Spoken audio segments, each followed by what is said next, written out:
तर आज सुनेत्रा पवार या बारामती पोटनिवडणुकीसाठी अर्ज दाखल करणार आहेत आणि त्यासाठी आता अजित पवारांच्या स्मृतीस्थळाला अभिवादन करण्यासाठी त्यांचा ताफा जो आहे तो निघालेला आहे।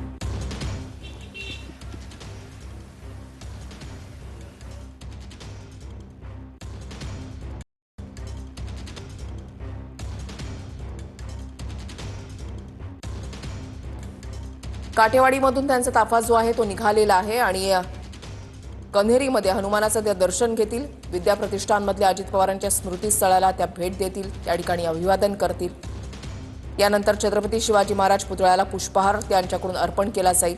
दुपारी 12:30 वाजता त्याआधीच आपण पाहतो की सगळ्या घडामोडी ज्या आहेत बारामतीमध्ये घडताना पाहायला मिळत आहेत।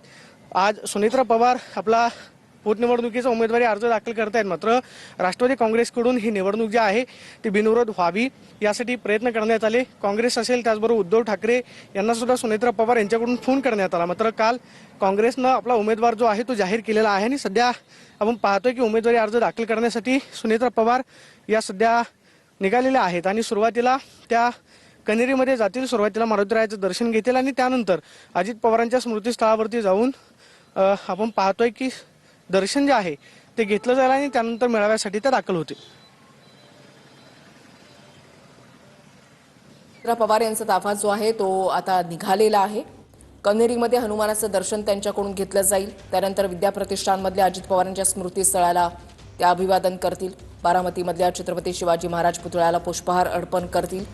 डॉक्टर बाबासाहेब आंबेडकर आणि इतर महापुरुषांच्या पुतळ्याला पुष्पहार अर्पण करून ते अभिवादन करतील आणि त्यानंतर दुपारी 12:30 वाजता सुनेत्रा पवार बारामती पोटनिवडणुकीसाठी आपला उमेदवारी अर्ज दाखल करणार आहेत। राष्ट्रवादीकडून पूर्ण प्रयत्न करण्यात आले ही निवडणूक बिनविरोध करण्याची, मात्र काँग्रेसनं या ठिकाणी उमेदवार दिल्यामुळे ही निवडणूक बिनविरोध होणार नाही हे मात्र नक्की। आणि पोटनिवडणुकीसाठी अर्ज दाखल करण्यासाठी आता सुनेत्रा पवार काटेवाडीमधून निघालेल्या दुपारी 12:30 वाजता त्यांच्याकडून